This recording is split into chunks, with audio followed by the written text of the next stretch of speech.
My name is Arthur Finch, and I am 88 years old. For 54 of those years, a Yeti has been carving symbols into the west-facing wall of my cabin in the Himalayas, and I confess I have told no one. Pauser, but that is not the most difficult part of this confession. The hard part is that today, as the low, insistent hum of generators from a survey team echoes from 2 valleys over, I finally understand what all those carvings mean. I finally see the full picture after half a century of staring at the pieces. And now, I am more afraid than I was on the day I lost my wife to this very mountain. I am recording this because the truth must exist somewhere, even if it's just on this old tape recorder, a voice in the wind. The story I am about to tell you is the reason I have lived, and it will almost certainly be the reason I die. And it started with a simple, perfect spiral. Before you dismiss me as a mad old hermit, allow me to ground you in my reality. This cabin is real. It sits above the Khumbu, where the air is so thin it feels like you're breathing through a wet cloth. Each gasp a small, burning victory. The water from the well pump has a faint taste of metal that coats your tongue, a constant reminder of the minerals leaching from the rock that holds you up. The silence here, it's not an absence of noise, it is a presence. It has a physical weight that presses down on you, broken only by the whip-crack of the wind against the eaves, or the frantic, desperate flutter of prayer flags. This place is not a romantic escape. It is a cage of unforgiving physics and geology. This is my credibility, the ache in my bones from the cold that never truly leaves, the scent of juniper from my stove, and a secret carved into the logs of my home. I wasn't always this man. I came here in 1968, a young, ambitious glaciologist on a British expedition. I was 28, full of charts and theories about ice cores and geological time. My world was one of precise measurements and logical conclusions, and with me was my Eleanor. She was a geologist, brighter than I ever was, with a laugh that could make the glaciers seem warm. She saw patterns in the rock formations that others missed, saw a living, breathing history where we only saw stone. She believed the mountains had a memory. I loved her for that, for the poetry she found in the science.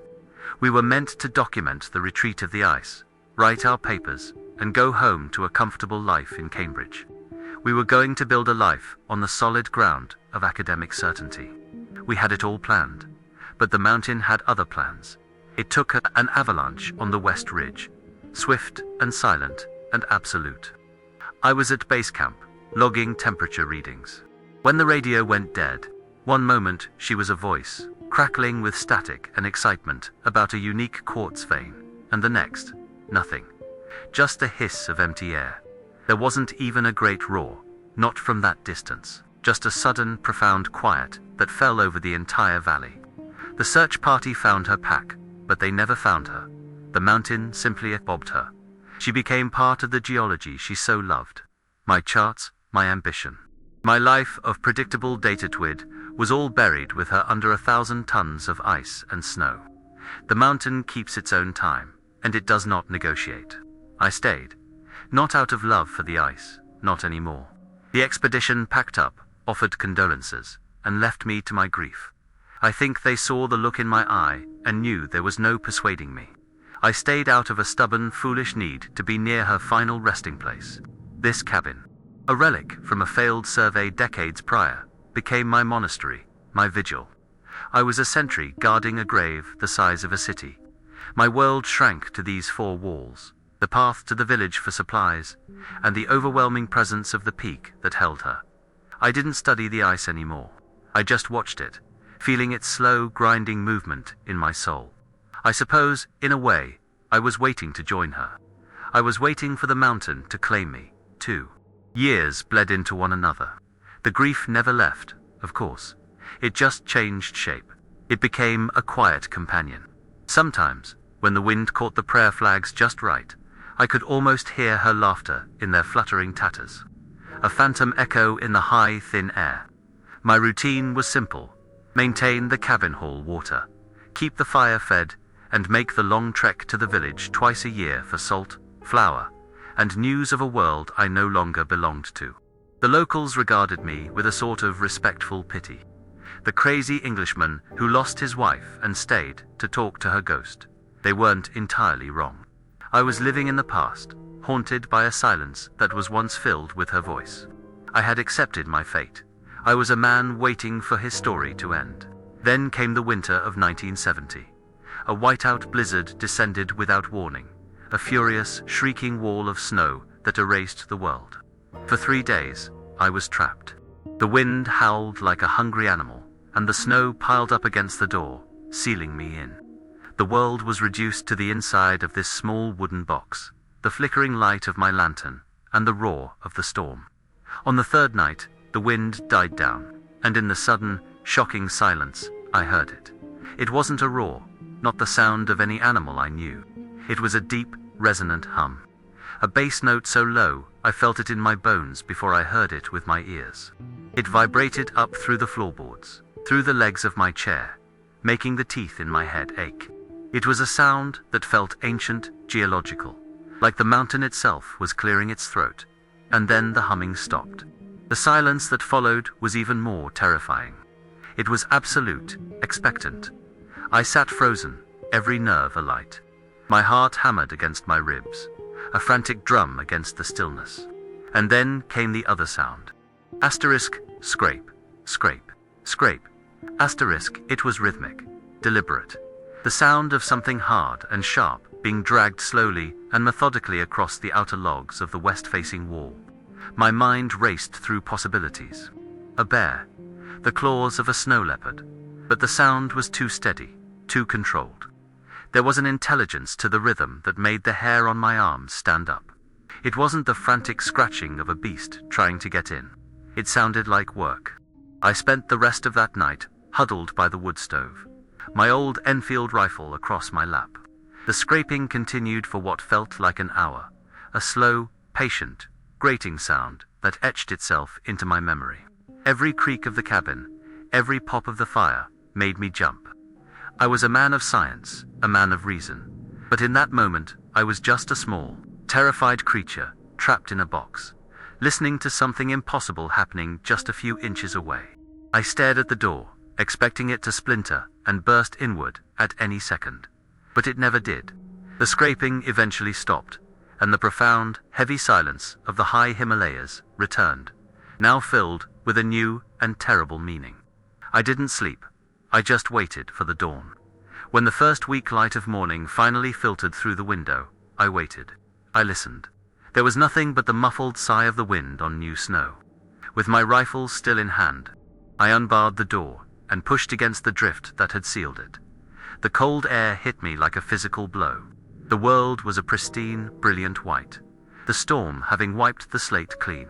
My eyes scanned the snow around the cabin. No tracks, not a single print. It was as if whatever had been there had simply floated away. My heart pounded as I rounded the corner to the west-facing wall, the one that faced the glacier, the one that faced Eleanor's tomb. And there, carved into the dark wood, was the first symbol. It was a perfect, deeply gouged spiral. It was not the random scratching of an animal. The lines were too clean, the curve too precise. It looked like it had been done with a tool, with purpose. It was about a foot in diameter, a hypnotic whirl that drew my eye to its center. My scientific mind tried to find an explanation. A freak weather phenomenon. Wind driving a piece of rock in a circular pattern. It was absurd. I touched the edges of the groove. The wood was raw, splintered, it was fresh. My first instinct was to take an axe to it, to erase this impossible thing from my reality. But I stopped. This was the first new thing, the first truly unexplainable thing that had happened to me in 2 years. It was a message, and I was its sole recipient. My first choice was not one of courage, but of quiet, tired curiosity. I left it there. I went back inside, closed the door, and decided to wait. The mountain keeps its own time, and that was the beginning. What started as a single, terrifying night became a silent, 54-year conversation. But I'm getting ahead of myself. If you've listened this far, something in this impossible story must have hooked you. I ask you to stay with me to the end. I promise you, the truth of what that spiral meant, and what the survey team is about to awaken, is far stranger and more important than you can imagine. If you believe a story like this deserves to be heard, please take a moment to like this recording, subscribe for the rest of the testimony, and share it. It might be the only way this truth survives. Now, let me tell you how I learned the rules. That spiral was a question mark burned into my home. For weeks, nothing happened. The heavy silence of the mountain returned, but it was different now. It felt charged, as if holding its breath. Every gust of wind that rattled the window frame, every pop and groan of the cabin settling in the cold, was a potential prelude. I found myself staring at that western wall constantly, pacing before it, running my fingers over the deep, smooth groove of the spiral. My scientific mind, the part of me that once found comfort in data and repeatable phenomena, was in turmoil. It tried to invent logical explanations, localized dust devil. A piece of ice caught in a freak current, but they were all hollow. Pathetic attempts to patch a hole that had been ripped in my understanding of the world. The carving was too deliberate, too perfect. I was a man living with a ghost, and now that ghost had learned to write. The question of what it was slowly became less important than the question of when it would return. My vigil was no longer just for Eleanor. It was for the author of the spiral. The answer came 2 months later. It was a clear, bitterly cold afternoon. There was no storm, no warning. Just a sudden, violent jolt that threw me from my chair. The whole cabin shuddered, and the tin cup on my small table danced and fell to the floor with a flat clatter. A deep, grinding roar echoed up from the valley, the sound of rock and ice shifting under immense pressure. It was an earth tremor, not uncommon in these parts, but this one felt deeper, more significant. It lasted only a few seconds, but the silence that followed was electric. I found myself standing in the middle of the room, my heart hammering, every sense straining. I wasn't afraid of the tremor itself. I was filled with a terrifying, exhilarating anticipation. Was this the trigger? Was this the condition? That night, I didn't even try to sleep. I sat by the cold stove, wrapped in blankets, and just listened to the immense, watchful quiet of the Himalayas. The waiting was a physical agony, a tension in my jaw and a tightness in my chest. Then it came, the hum. That same impossibly low frequency that vibrated through the soles of my feet, a resonant thrum that seemed to emanate from the very bedrock of the mountain. It was the sound of a vast power, ancient and patient. My breathing hitched. I stayed perfectly still, my entire being focused on the act of hearing. The hum lasted for perhaps a minute and then faded, leaving behind that familiar, expectant void. I counted the seconds in my head, each one stretching into an eternity, 1 and 2 and 3. Passa, and then, the sound. Asterisk. Scrape. Scrape. Scrape. Asterisk. It was back. The same slow, deliberate rhythm. The same methodical noise of a tool against wood. This time, there was no terror, not in the same way. It was replaced by a profound, world-altering sense of confirmation. I was not mad. The spiral was not a hallucination. I had a visitor, a secret correspondent. And in that moment, in my crushing loneliness, the sound of my home being carved up was the most reassuring sound in the world. I was a part of something I couldn't explain. When dawn broke, I went outside. The air was still and sharp. No tracks. Again, the snow around the cabin was an undisturbed blanket of white. I walked to the west wall, and there, below the first spiral, was a new symbol. It was a single, straight horizontal line, about the same length as the spiral's diameter, but with a small, distinct break in the middle. It was just as deeply and cleanly carved as the first. I now had 2 symbols, 2 data points. The glaciologist in me, the man who lived by observation and pattern recognition, stirred from his grief-induced slumber. This wasn't just a random act. This was communication. A language I didn't understand. Written by a hand I couldn't see. Triggered by the very pulse of the earth. I realized I was standing on the precipice of a discovery that would make my old life's work seem utterly insignificant. But this wasn't for a university, or for a paper. This was for me. A secret shared between myself and the mountain. The first carving was a mystery. The second was the beginning of a pattern. A thought began to form, born not of science, but of a kind of desperate empathy. I had spent years watching the local Sherpas.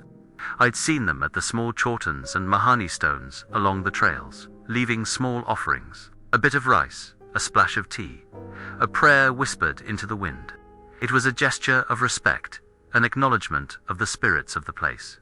They weren't trying to bargain with the mountain. They were trying to live in harmony with it. Eleanor had been fascinated by it.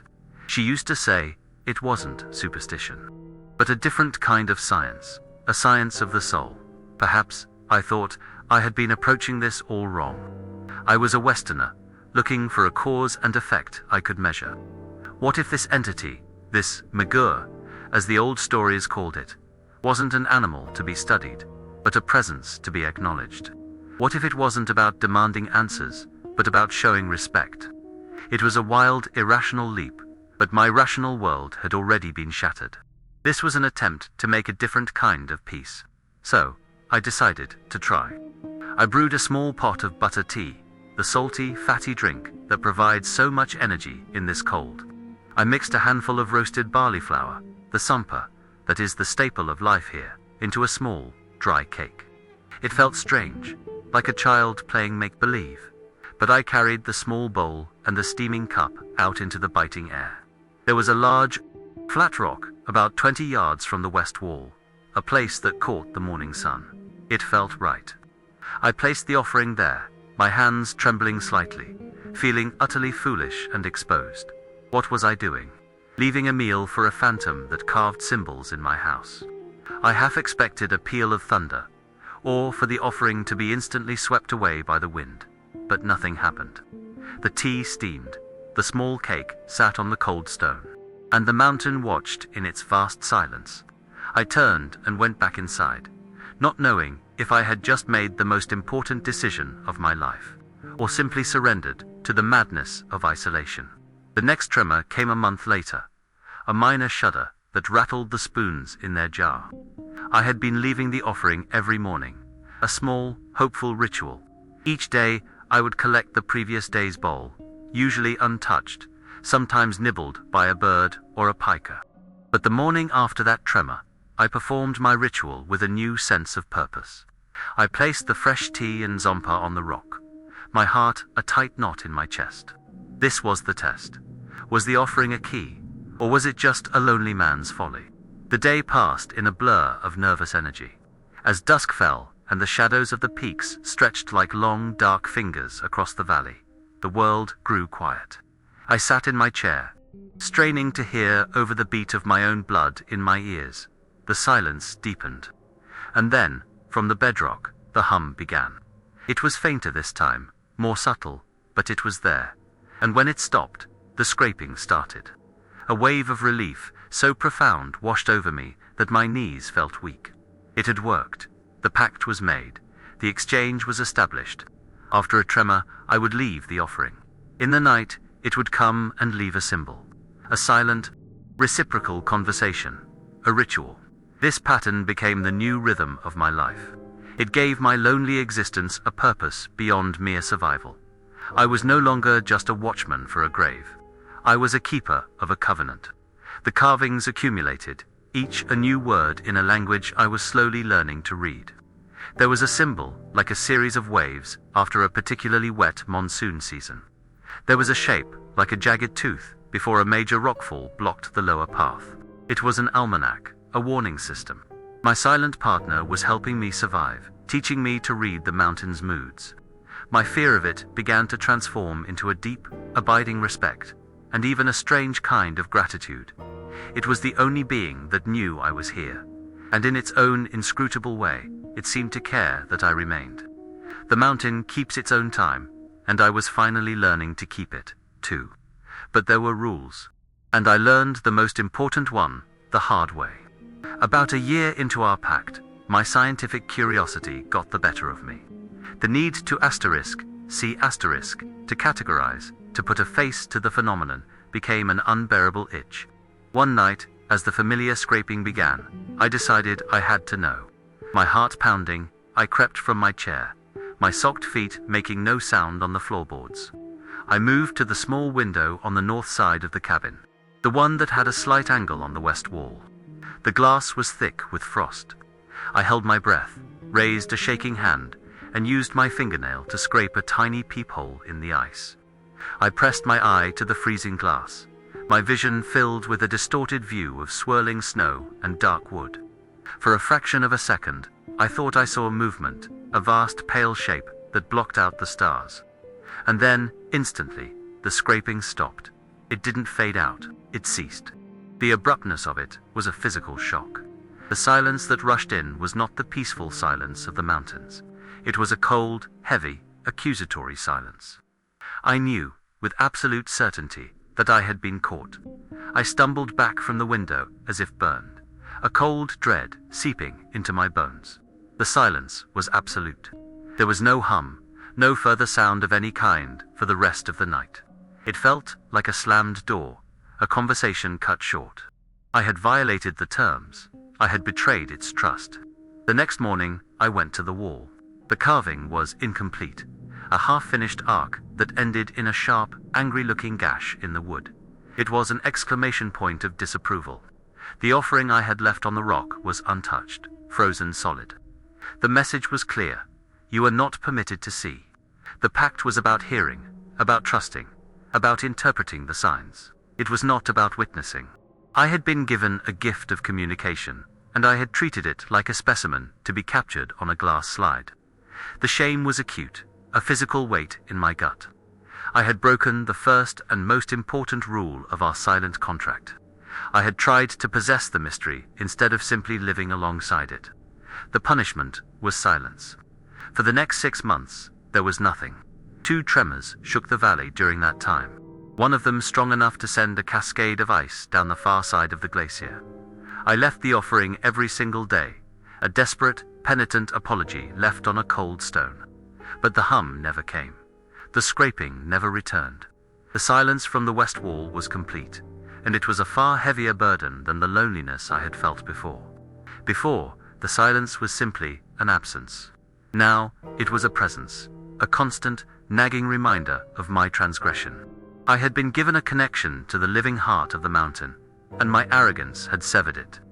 I spent those months in a state of deep regret, realizing that the ritual had become my only real anchor to the world, my only proof that my life here had any meaning at all. I had traded a universe of wonder for a single, greedy peak, and had been left with nothing but the echo of my own failure. The silence was a lesson, and I learned it well. Finally, one morning, after a long, dark winter, I awoke to the faint, familiar vibration in the floorboards. I hadn't even registered a tremor, but the hum was there. It was tentative at first, almost questioning, before it settled into its deep, resonant tone. I held my breath, hardly daring to hope. Then, the scraping began again. The sound was a pardon, a forgiveness I hadn't earned. I never made that mistake again. I learned to be content with the sounds. With the results, I learned to recognize the oppressive, static-filled silence that always preceded its arrival. It became my warning system. When that specific quiet fell, I knew to stay inside, to keep my fire low, to simply sit and listen. It was a sign of respect. The ritual was restored, but it was now built on a foundation of my own hard-won humility. My role was not to see or to understand in my old scientific way, but to listen and to bear witness. To be a custodian of the messages, not the author. It was then that I started the journal. The prompt mentioned it, and it became my life's work. I found an old leather-bound ledger from the original survey team. With a steady hand, I documented the first spiral from 1970. I sketched it from memory. Then the broken line. Then the half-finished arc of my failure, and the date of my transgression. From that point on, after every single new carving appeared, I would go out in the first light of dawn and meticulously copy it into the book. I recorded the date, the barometric pressure, the temperature, and any seismic activity I had felt or that was later reported on the shortwave radio I listened to. The journal became my true companion, the silent confidant to my incredible secret. It was a logbook of an impossible conversation, a scientific record of a spiritual pact. Protecting that journal, keeping it hidden from the few visitors or porters who came by, became as important as the ritual itself. It was my proof, even if it was proof only I would ever believe. Over the years, the journal grew thick with symbols. The language became more complex, but also clearer. A series of dots in a particular pattern appeared a week before a meteor shower of unusual brilliance. A symbol of a circle with arrows pointing away from it was carved just before a sudden, rapid melt of the lower glacier caused a flood in the valley.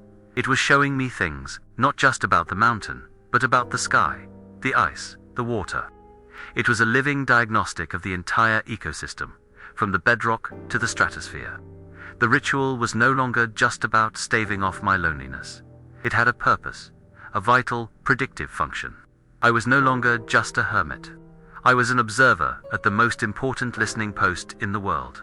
The carvings were a slow, unfolding revelation, and I was the only one on Earth who was reading the bulletin. My secret was no longer just a personal one. It felt like a responsibility.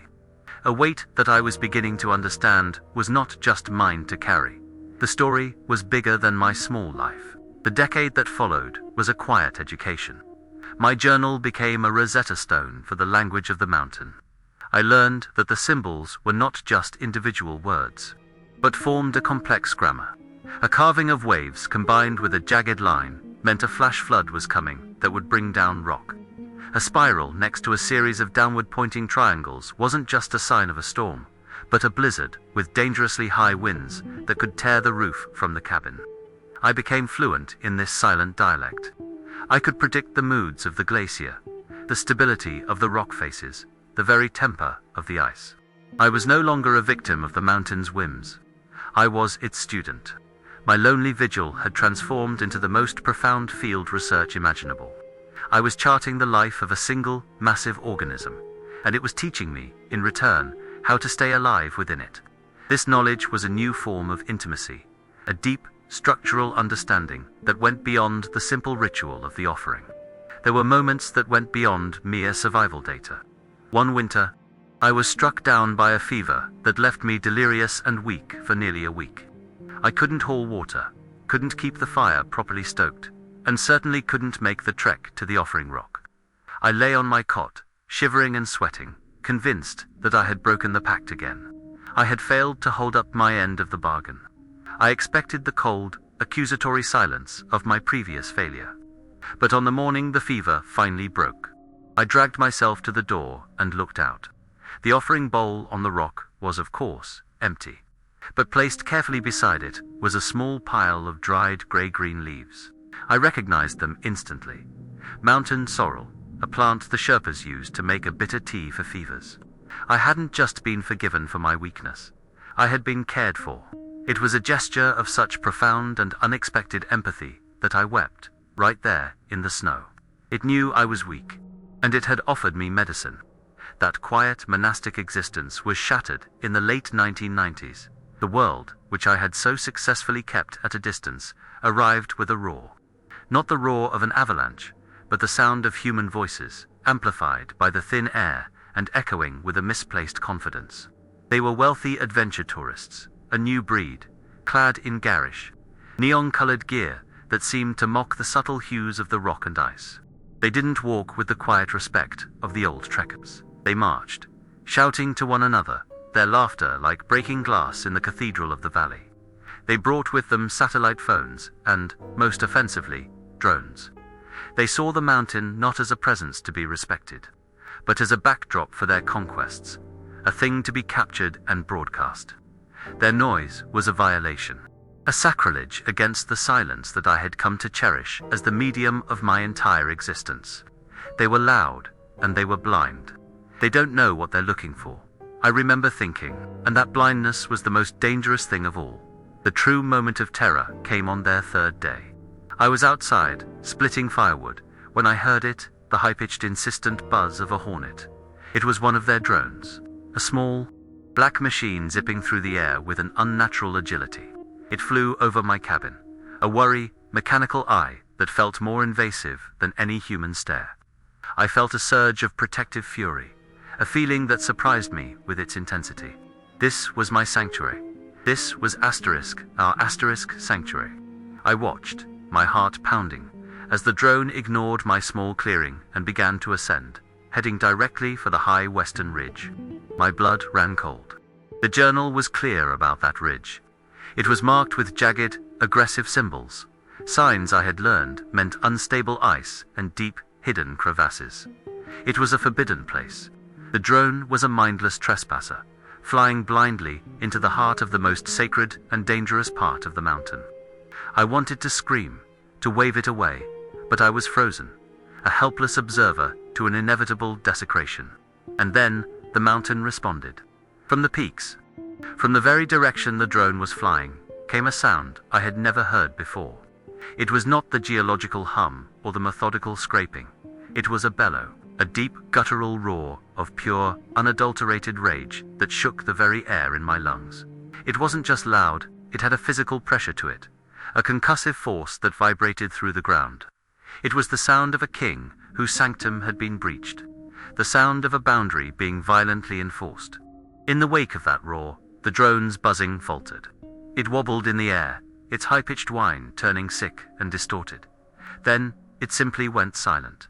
The absence of its noise was as shocking as the roar itself.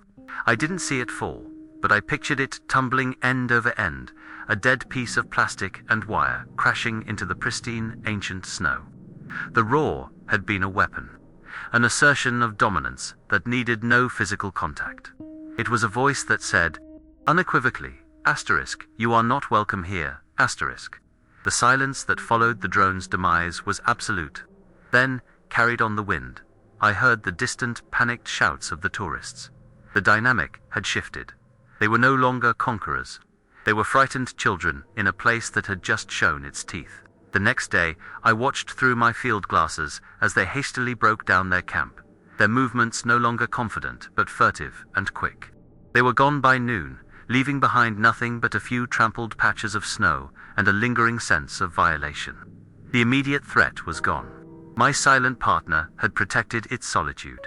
But, as I stood there in the quiet, a new kind of dread began to settle in my gut. The creature had been forced to reveal its voice, its power. And a secret, once shouted from the mountaintops, rarely stays a secret for long. I had a terrible feeling that this was not an ending, but the beginning of a new and far more dangerous chapter. The world had been given a glimpse of the impossible, and the world is endlessly greedy for such things. My fears were realized 2 months later, on my biannual supply trip to the village. The atmosphere was different. The respectful pity the locals had always afforded me was gone, replaced by a cautious, probing curiosity.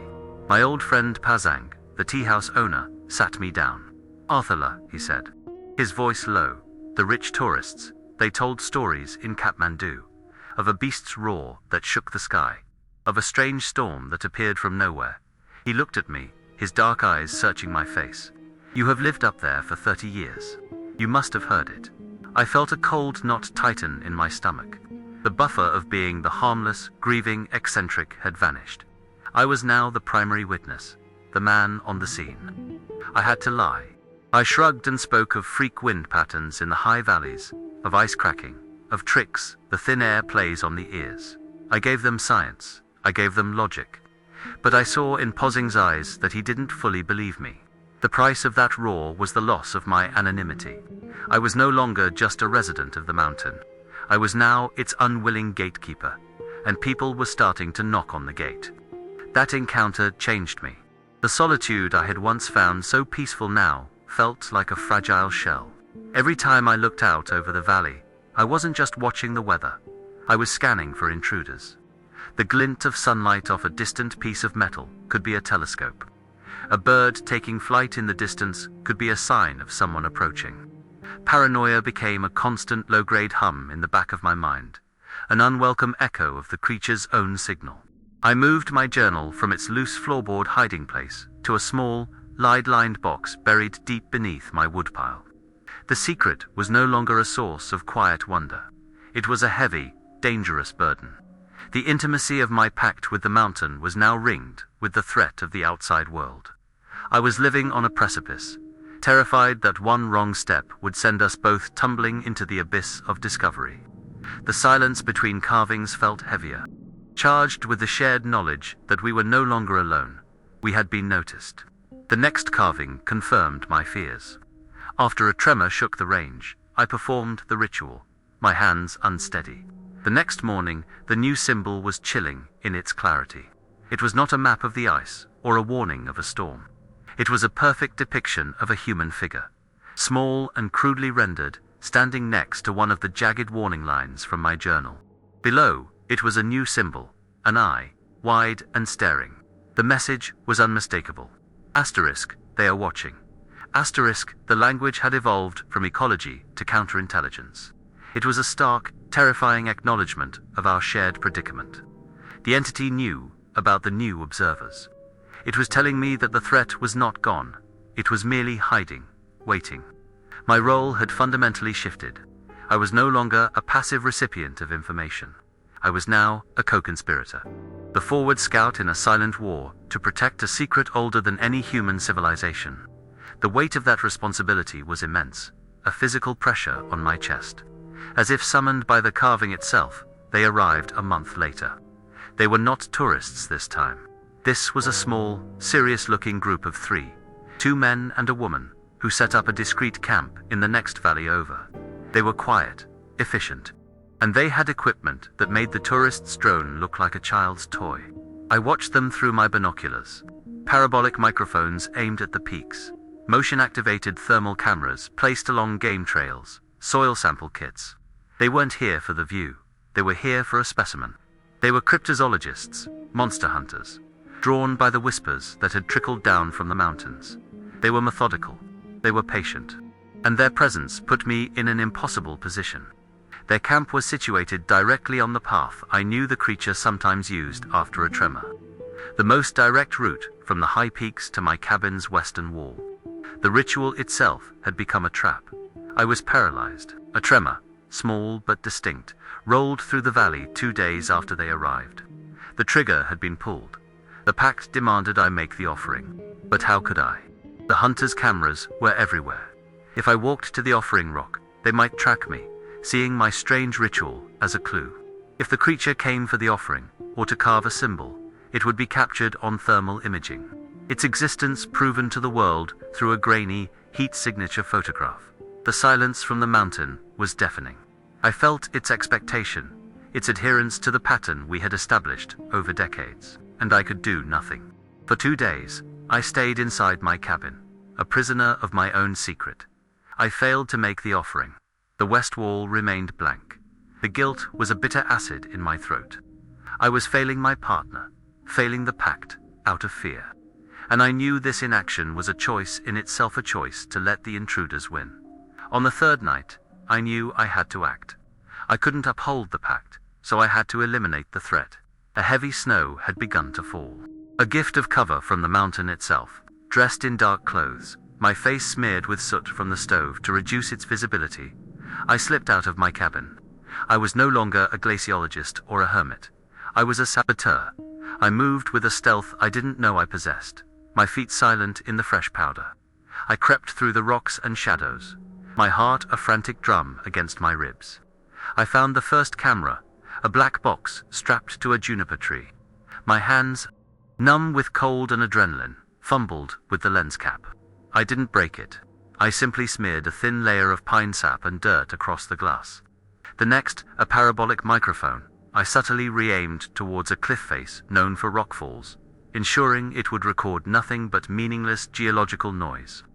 I was a ghost, undoing their work, piece by piece, fighting a silent battle for our solitude. I worked for hours in the freezing dark, disabling 5 of their devices without making a sound.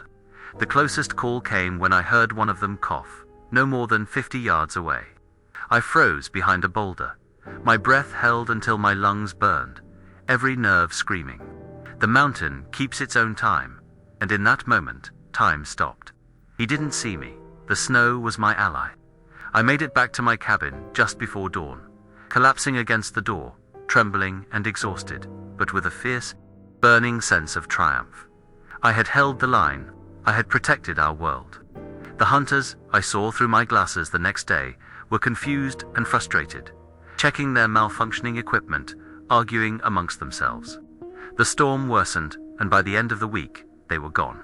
They had come for a monster and had been defeated by a tired old man and a bit of pine sap. The night after they left, the hum returned. It was deep and steady, a resonant chord of approval.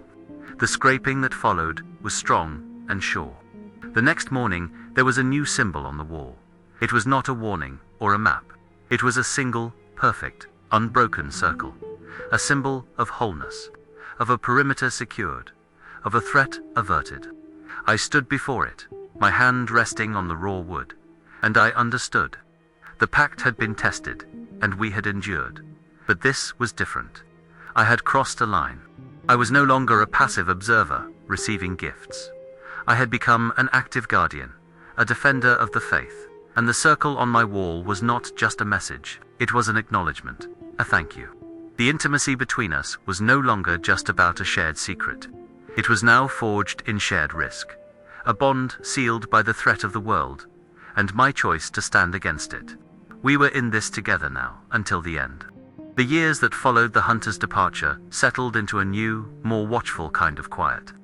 My role as a guardian became second nature, a constant, low-level vigilance that sharpened my senses. But the true turning point, the moment that transformed this pact from a shared secret into a bond of soul-deep loyalty, came on the 40th anniversary of Eleno's death. These anniversaries were always the hardest days. The silence of the cabin would feel heavier, the air thinner, and the ghost of her laughter in the prayer flags would sound almost real. On that particular day, the grief was a physical weight, a cold stone in my chest. I couldn't bear to sit inside with my memories, so I forced myself out into the sharp afternoon air to gather firewood, hoping the mundane physical work would quiet the noise in my head. I was thinking of her, of the life we were supposed to have, and I wasn't paying attention to the sky. I wasn't listening to the mountain. The storm came from nowhere. One moment, the sun was a pale wafer in a hazy sky. The next, the world dissolved into a shrieking vortex of white. A squall, vicious and sudden, slammed into the ridge with the force of a physical blow. The wind tore at me, stealing the air from my lungs. The snow, a blinding, stinging curtain that erased every landmark. I was less than 100 yards from the cabin, but I might as well have been on another planet. I lowered my head, turning my back to the gale, and tried to retrace my steps, each one a desperate, uncertain shuffle. The temperature plummeted. The roar of the wind was absolute, devouring all other sound. It felt personal, malevolent, as if the mountain, after 40 years of patience, had finally decided to take me on the same day it took her. I felt a grim, fatalistic acceptance settle over me. The mountain keeps its own time, and it seemed my time was finally up. That's when my foot slipped. I was crossing a familiar patch of exposed rock, now glazed with a thin, invisible layer of new ice. My boot lost its purchase, and my entire body twisted with a horrifying momentum. I didn't just fall. I came down hard, all my weight crashing onto my left hip. The sound was not a sound I heard with my ears, but one I felt through my entire skeleton. A sickening, wet asterisk, crack, asterisk. The pain was immediate, a white-hot, blinding agony that eclipsed the cold and the wind. It was a clean, absolute kind of pain that told me, with no room for doubt, that something fundamental was broken. I tried to move, to push myself up, but the slightest shift sent a fresh wave of nausea and fire through my leg. I was immobilized, a broken old man, lying in the snow, a stone's throw from his home. Utterly and completely helpless as the blizzard raged around me, lying there, with the snow quickly starting to cover me like a shroud. A strange sense of peace washed over the pain. The fear was gone, replaced by a profound and weary resignation. This was it, then. The end of my long vigil. 40 years I had stood sentinel over her grave, and now I would finally join her. I would become part of the geology, just like her. I remember thinking, asterisk, finally asterisk. The struggle was over. I closed my eyes, letting the biting cold numb my skin, and I thought of her face. Not the face from my old photographs, but her face alive, laughing into the wind on that final expedition. I surrendered to the cold, to the weight of the snow, to the inevitable darkness that was creeping in at the edges of my vision. I was ready. The world grew quiet. The roar of the storm faded, and I let go, drifting into a black, silent void. I awoke to warmth. That was the first, impossible fact. Warmth. The scent of juniper wood smoke filled my nostrils. My eyes fluttered open to the familiar sight of my cabin's ceiling. The rough-hewn beams, dark against the flickering firelight. I was on my cot, covered with every blanket I owned. For a confused moment, I thought the fall had been a fever dream, a hallucination brought on by grief. Then I tried to shift my leg. The agony, though dulled, flared up instantly, a brutal reminder that the break was real. I looked around the small room. The fire in the wood stove was burning high and hot, a feat that would have been impossible for me to manage. The cabin door, my heavy wooden door, was pulled almost shut, but not quite latched. A thin sliver of pale, stormy light cutting into the room, and I was alive. My heart hammered against my ribs. I pushed myself up onto my elbows, gritting my teeth against the pain that shot through my hip. My eyes traced the floor from the slightly ajar door. There, on the wooden planks, was a dark, wet trail of melted snow and dirt. It was not the pattern of footprints. It was a wide, shallow furrow, as if something immense and heavy had been dragged from the threshold directly to my cot. The sheer, terrifying strength required to do that, to haul my dead weight through the snow, up the steps, and into the cabin, was staggering. I had been found, I had been carried. I had been saved from the storm by a force I could not comprehend.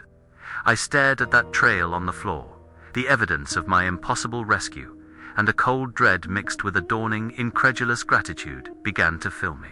Then I saw it, lying on the floor, just beside the cot, placed carefully where my hand would have been resting. A single, perfect, impossibly fresh edelweiss. Its white, woolly, star-shaped petals were pristine, untouched by the storm. This was not a random flower. It was Alina's favorite. She called them the stars of the snow, and had pressed one in her journal, a journal I still kept hidden. They only grow on the highest, most exposed rock ledges, places I had not had the strength or the nerve to climb in decades. To find one was a difficult task in the best of weather. To find one in the middle of a blizzard. And to bring it here, it was not just an act of rescue. It was a message. It was a gesture of such profound and delicate thought that it took my breath away. It was a gift of silence, and it was the most eloquent thing anyone had ever said to me. I understood then. The creature, the Migyur, my silent partner, had not just saved my life. It had acknowledged my grief. It knew what this day meant to me. It had seen my 40 years of solitary mourning, and it had offered a token of shared remembrance. It had climbed to the dangerous, wind-swept ledges where Eleanor had once walked, retrieved her favorite flower, and brought it to me as I lay dying. It was a gesture of mercy, of empathy, that transcended species, that transcended logic. It was a moment of communion so pure and unexpected that it fundamentally rewired my soul. I was no longer its observer or even its guardian. I was in its debt, bound by an act of grace I knew I could never repay. Any remaining part of me that saw it as a phenomenon to be studied died in that moment, replaced by an unshakable, fierce, and protective love. The pact changed after that. Once my hip had knitted into a fragile, aching truce with itself, I resumed the ritual. But the carvings were different. The calm, descriptive language of the past was gone. In its place was a new, frantic urgency. The symbols became incredibly complex, dense with information, carved with a speed and force that splintered the wood around them. It felt as if, by saving me, the creature had decided I was finally ready for the whole truth, and it was running out of time to tell it. The wall of my cabin was no longer an almanac. It was becoming a frantic testament, a desperate final report. I would spend hours after each new carving, my hands shaking as I copied the intricate patterns into my journal, a sense of mounting dread growing with every new line. The language had escalated, and I felt I was falling desperately behind in my lessons. The new imagery was the most disturbing part. The symbols were no longer maps of ice or warnings of wind. They were schematics. They looked like blueprints for some vast, unknowable machine, filled with interlocking gears and what looked like circuits or conduits. Other carvings looked biological, like microscopic views of cells, dividing, mutating, or breaking down. It was a language of internal mechanics, of systems under catastrophic stress. I felt like a medieval monk trying to interpret a diagram of a nuclear reactor. The carvings were no longer about the mountain as a landscape, but about the mountain as a failing mechanism. It was describing its own failing heart, its own internal sickness, in a language of engineering and biology that was far beyond my comprehension. I was recording a message I couldn't read, a warning I couldn't understand, and one symbol began to repeat. It became the anchor point for this new, terrifying vocabulary. It was a simple, hollow circle, but emerging from its center was a crack, a fissure that spread towards the edge. After every significant tremor, a new carving would appear, and this cracked circle would be there, each time with the fissure slightly longer, more pronounced. It was a symbol of containment failure, of something breaking apart from the inside out. It was a countdown, the rescue, the Edelweiss. It wasn't just mercy. It was a recruitment. It had saved me because it needed me. The mountain was not just dying. It was a prison, and the walls were beginning to break. If you felt the weight of this story, if you believe in this bond forged in snow and silence, then please, stay with me. The meaning of that cracked circle is the key to everything, and the forces it has now unleashed are coming for us all. Help this testimony survive by liking, subscribing, and sharing it. You need to hear what happened when the drills started. The outside world returned last month, not as a trickle, but as a flood. It didn't come on foot. It arrived by air, announced by a sound that was a physical violation of the sky. The percussive, syncopated chop of helicopter rotors. Two of them, painted a flat, dead gray that absorbed the light, moving with a predator's efficiency. They didn't circle or announce themselves. They descended with military purpose into the valley adjacent to mine, a place of sheer rock and ice where no one ever ventured. The sound of their landing was a brutalist symphony of whining turbines and displaced air that echoed for miles, a final, definitive end to the quiet reign of the mountain. I watched through my binoculars as figures in identical cold-weather gear disembarked and began setting up not a camp, but a small, ruthlessly efficient forward operating base. The silence I had spent 54 years curating, the very medium of my communication with the mountain, was shattered. And in its place was a new sound, the low, insistent hum of generators. From the relative safety of my ridge, I became a spy in my own kingdom. The precision of their operation was chilling. This was not a scientific expedition. It was a military one, thinly veiled in academic purpose. They unloaded large, heavy crates with stenciled numbers I didn't recognize. I saw them assembling the framework for a core drill, its components gleaming with a sinister newness. They deployed ground-penetrating radar arrays, dragging them in careful systematic grids across the glacier's surface. This was technology far beyond the amateur hunters of the past. It was state-level, designed to see through ice, through rock, through secrets. They were mapping the mountain's bones, searching for something with an unnerving, single-minded focus. My little tricks with pine sap and misdirection felt laughably primitive in the face of this technological onslaught. They weren't looking for a creature. They were hunting for something far more fundamental. And their methods were those of an army, not a university. On the third day, she came to my cabin, a single figure, moving with an athletic economy of motion across the snow. She introduced herself as Dr. Aris, the project lead. She was a woman whose age was impossible to guess, with a face that seemed carved from the same hard, unforgiving material as the mountains themselves. Her eyes were dark and intensely intelligent, and they scanned my cabin, my face, my life's accumulated detritus with a cool, detached appraisal. She said they were a Chinese geological survey team, here to investigate anomalous subterranean energy readings. The phrase was clinical, sterile, but it sent a jolt of cold fear through me. She asked how long I'd been here, my history, my purpose. I played my role, the eccentric old British hermit, lost in grief and time. I spoke of glaciers and solitude, but as I spoke, I felt her gaze peeling back the layers of my performance, her mind cataloguing my hesitations, my evasions. She was not a woman who believed in ghosts. She believed in data. The pressure she applied was subtle, and all the more terrifying for it. She didn't threaten me. Instead, she offered help. Your isolation is remarkable, Mr. Finch. We have a doctor on site. We can spare supplies, fresh rations, batteries. It was a gesture of kindness wrapped around a hook. To accept was to become indebted, to be drawn into their orbit. To refuse was to heighten her suspicion. I politely declined, citing my self-sufficiency. But her visits continued every few days. Each was a soft interrogation, disguised as a welfare check. She would ask about the local seismic history, about unusual weather patterns, about folklore. I felt like an insect pinned to a board, my every twitch and tremor under examination. The constant hum of their generators became a form of psychological warfare, a ceaseless reminder of their presence, drowning out the subtle frequencies of my world and replacing them with the monotonous drone of their own. The mountain was silent, and I was utterly, terrifyingly alone with the enemy. Then it happened. A tremor, deep and violent, rolled through the range, strong enough to shake the books from my shelf. It was the signal for 50 years. A tremor like this was a summons to the ritual, a promise of new communication. But now, it was a death knell. I looked out my window into the falling dusk and saw their floodlights click on, bathing the entire valley in a sterile, artificial daylight.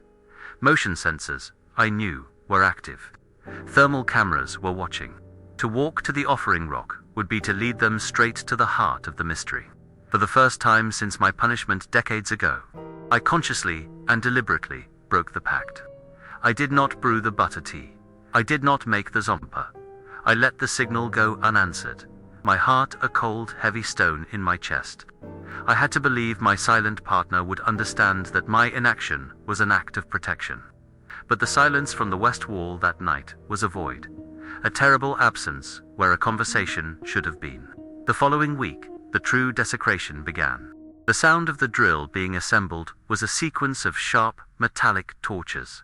The clang of steel against steel, the whine of hydraulic lifts, the clipped, shouted commands in a language I didn't understand. Each sound was an insult, a violation of the sacred quiet. I would sit in my cabin and listen, my hands clenched into fists, feeling a rage so profound it made my teeth ache.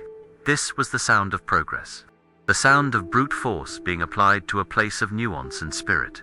It was the sound of a key being made for a lock I was sworn to protect. The mountain, which had always been a living, breathing entity to me, was being treated as a dead thing to be exploited, a resource to be plundered. And I, its sworn guardian, could do nothing but sit and listen as they prepared to pierce its very heart. My impotence was a physical sickness, a sour taste at the back of my throat. Dr. Aris visited again, this time with less pretense.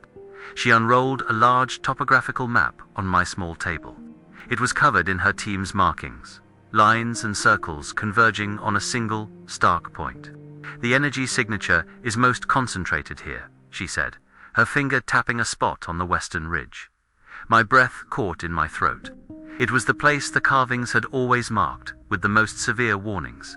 It was the place where the ice was deepest. It was the place where Eleanor was buried. The readings are inconsistent with any known geothermal or mineralogical source, she continued, her eyes locked on mine. Have you ever observed anything unusual, luminous phenomena, unexplained magnetic effects? I saw it then, the sharp glint of suspicion in her gaze. She no longer saw a hermit. She saw a gatekeeper. She knew I was withholding information, and her patience, I could tell, was wearing dangerously thin. I mumbled something about Foxfire and St. Elmo's fire, but the lie felt thin and brittle. My paranoia became a living thing, a shadow that followed me even inside my own cabin. I started seeing their presence everywhere. The glint of light on a distant ridge wasn't snow, it was a binocular lens. A hawk circling overhead was replaced in my mind by a silent, high-altitude drone, its camera fixed on my door. I felt utterly exposed. My half-century of solitude stripped away to leave me naked and vulnerable. I spent my days in a frantic, desperate state of preparation. I took out my real journal, the one with 54 years of impossible truth, and wrapped it in oilcloth, preparing to bury it deep in the mountainside. I reviewed the fake journals I had kept for this very possibility, filled with decades of fabricated seismic data and plausible, boring geological notes to support a cover story I hadn't yet fully formed. The moral calculus was dizzying. I was preparing to sacrifice the greatest discovery in human history to protect it, to build a fortress of lies around a sacred truth. And then, one morning, it began. The sound, it started as a low groan that vibrated up through the floorboards, a nauseating, invasive thrum that was the absolute antithesis of the creature's geological hum. Then, the pitch sharpened into a high, grinding shriek. The drill had been powered on. It was the sound of 1,000 teeth chewing through ancient ice, a relentless, mechanical scream that echoed from the peaks. It was a sound that had no place here, a noise of pure, unadulterated violation. It burrowed into my skull, making the small bones of my ears ache. It felt like a personal attack, a drill bit boring not just into the glacier, but into my very soul, into the memory of Eleanor, into the heart of the pact that had defined my entire life. The world was no longer quiet. It was screaming.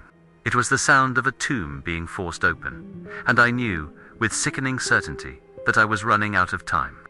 I stumbled outside, my bad hip screaming in protest, and stared at the western wall of my cabin, at the 54 years of accumulated history carved into the wood. My eyes fell on the last, most frantic symbols, the diagrams of a failing machine, and the endlessly repeating emblem of the cracked circle. The shriek of the drill was the sound of that fissure spreading, of the crack reaching its breaking point. In that moment, the final pieces clicked into place with a horrifying clarity. Eris and her team, with their relentless ambition and their blind science, thought they were hunting for an energy source, for rare minerals, for a new form of power to fuel their world. They were wrong. They were not miners. They were grave robbers, poised on the edge of a sarcophagus the size of a mountain. And the terrible world-ending truth was that they had no idea what they were about to set free. My fear was no longer personal. It was global. As the drill's scream tore through the valley, the sky above the glacier began to change. The pale grey of the afternoon bruised into a deep, sickly purple, and the air grew heavy, thick with an unnatural charge. A storm, born not of weather but of violation, descended with impossible speed. Snow began to fall, not in soft flakes, but in hard, angry pellets that stung my face. The wind rose to a shriek that answered the drill's mechanical one. Drawn by an instinct I couldn't explain, I limped to the west wall of my cabin, my hand tracing the familiar grooves of the past, and in the swirling chaos of the blizzard, I saw it. It was standing there. Its white fur, a shifting, indistinct part of the storm itself. It wasn't hiding. It was waiting. It stood taller than I had ever imagined, a figure of immense, silent authority. It was not looking at me. Its gaze was fixed on the violated glacier, on the source of the scream, with an air of ancient, weary sorrow. It was not a monster. It was a warden watching his prison being breached. The creature raised a long, impossibly powerful arm, and with a single claw that looked like a shard of obsidian, it began to carve. The sound was different this time. Not the patient scraping of the past 54 years, but a deep, groaning gouge. The sound of wood fibers tearing under immense, desperate pressure. It carved one final symbol, larger and deeper than all the others, dwarfing the half-century of history etched below it. It was the cracked circle, the symbol of containment failure, rendered now with a terrifying finality. Its work done, the creature lowered its arm. The blizzard raged around it, but it stood in a pocket of profound stillness, its presence bending the storm itself. It then turned its head, and for the first time in my life, its eyes met mine. They were not the eyes of a beast. They were ancient, intelligent, and filled with a desperate need to be understood. In that moment, the 5 decades of our silent conversation were about to be paid in full. I stood my ground, my heart a slow, heavy drum, ready to receive the final message. Slowly, deliberately, it raised a single, long finger. It was an ancient thing, covered in white fur, with a nail that looked as old as the rock itself.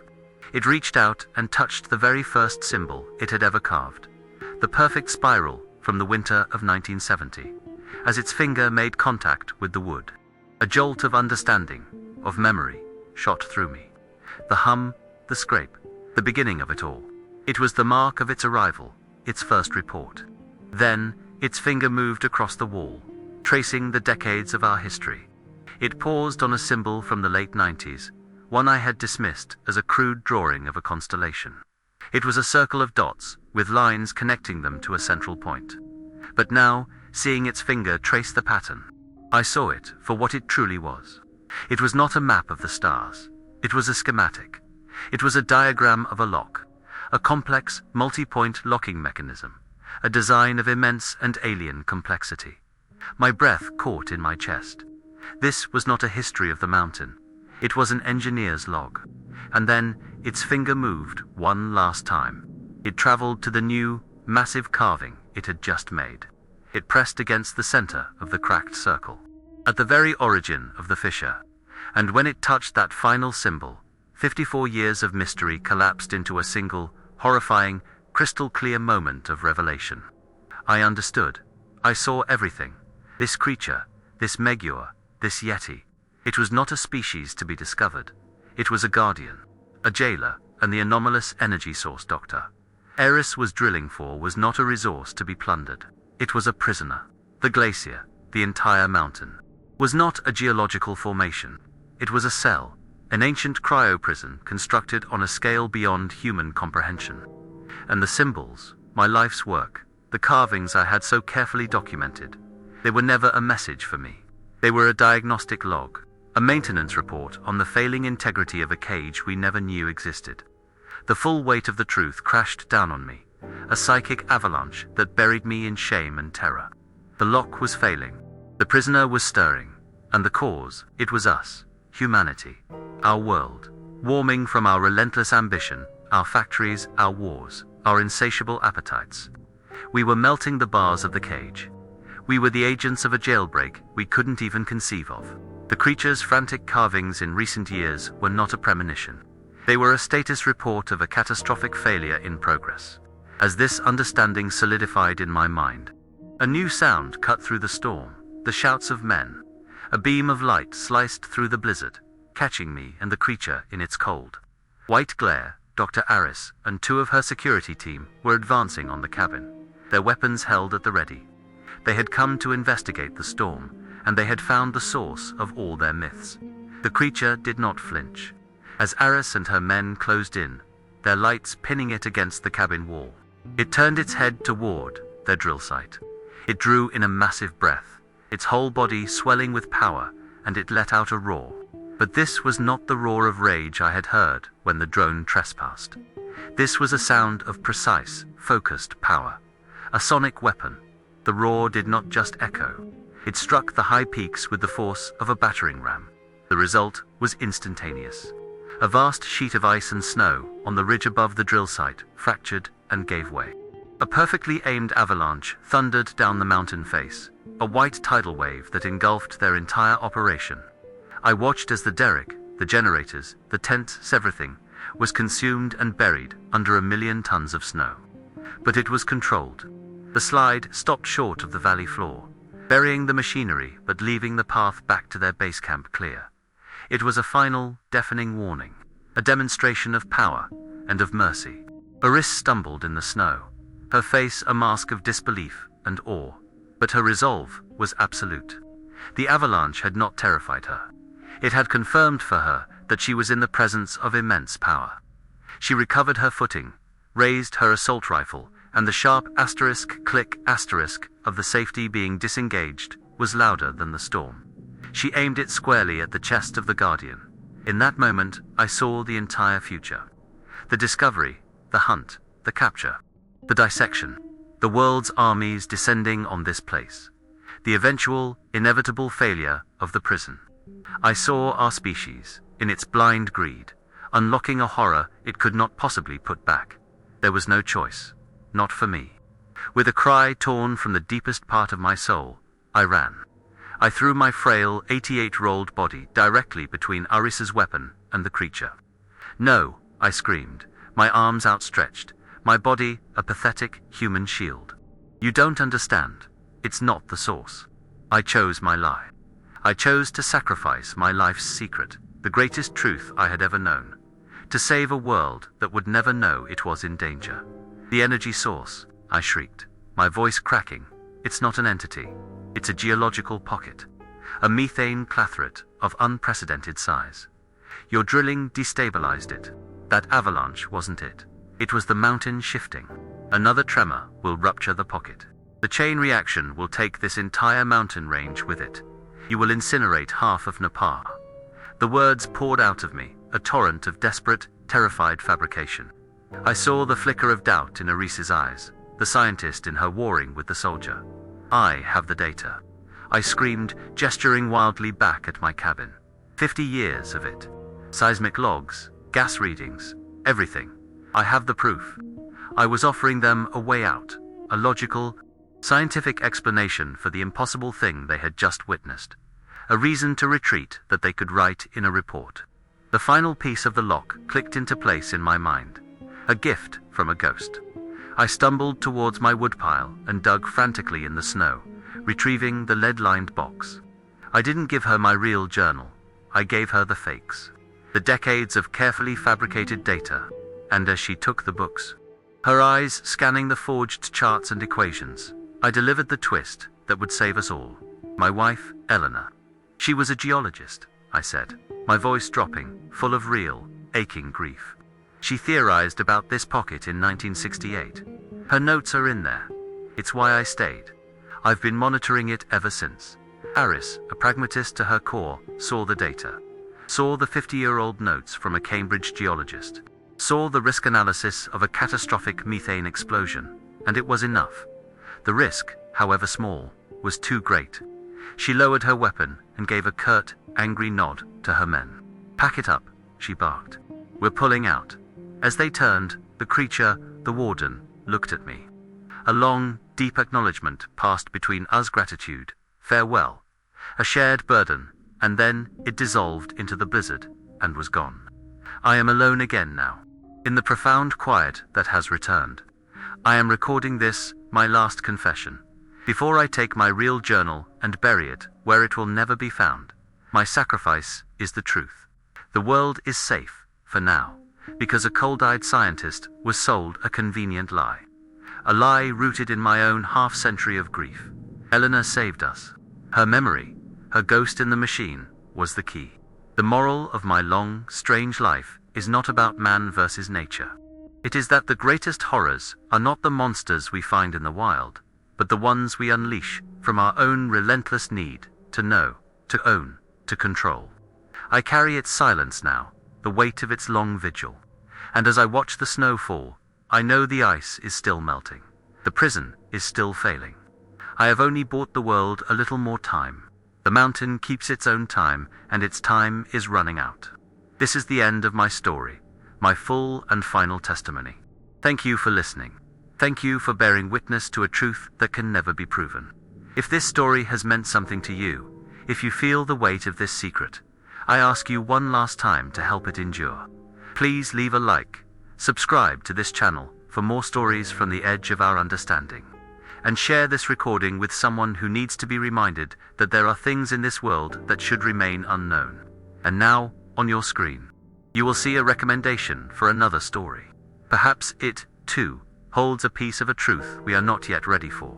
My name is Arthur Finch, and I am done. Som de gravador a ser desligado.